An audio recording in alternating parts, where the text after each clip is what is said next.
So when we get them to correct that top hand and make it stronger, make it match up with how their left hand or the top hand kind of hangs naturally, right?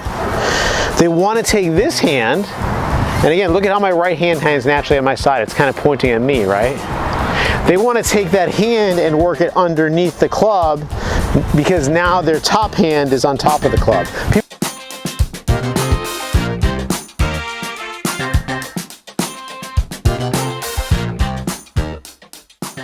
So I want to talk about the right hand or the trail hand in the grip, but also in your pitching, okay? So think about this. We've already, we're always talking about it. The number one problem that people have in golf shots is their club face is open, right? So the club face is open and most people grip the club with their top hand on the club this way too much in a weak manner, right?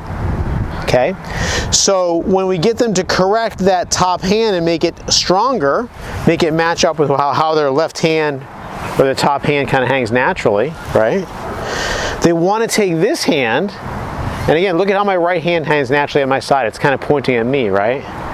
They want to take that hand and work it underneath the club because now their top hand is on top of the club. People like to have their palms directly facing each other. Okay, so it's hard to get people to grip the club. I'll move up here again. It's hard to get them to have the left hand here and the right hand here because they want it under there. That's where we're at. So here's a little thing you can do to help you get the right feel for that back hand. When we take a player who's always got their trail hand underneath too far here, the palm facing up, if I ask him to hit a shot with just their right hand on the club, just their trail hand on the club, they're automatically, usually going to get the palm of their hand matching up with their club face. So my palm and my club face are both going in the same direction. Okay? And then work on making some little swings with that trail hand on the club that way, and it starts to feel kind of natural. So watch this shot.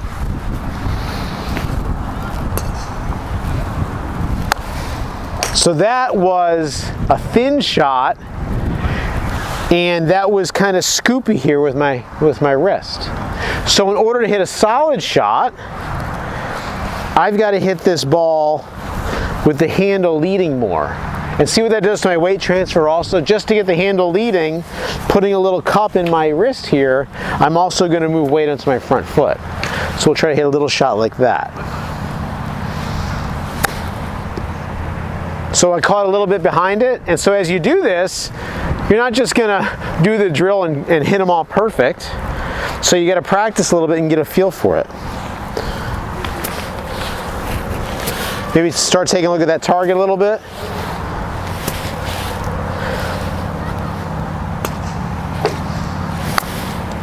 A little bit thin. Let's hit one right now.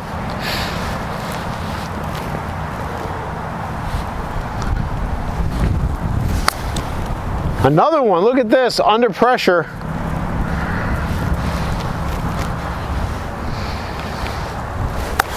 And that was a nice little pitch. Okay, so Maria's watching the camera, running the camera. Did you guys notice anything I did different on the last one I didn't do in those other 2 or 3 shots? So what I tried to focus on when I was hitting those balls thin and just kind of coming up, I didn't feel like I was really turning through it quite as well. So even though they're little small shots, we've got to make sure we're turning our shoulders and letting our hips work through the shot, or else the club is going to pass us and we're going to hit up on the ball a little bit. Okay? I hope that helps. We'll see you next time.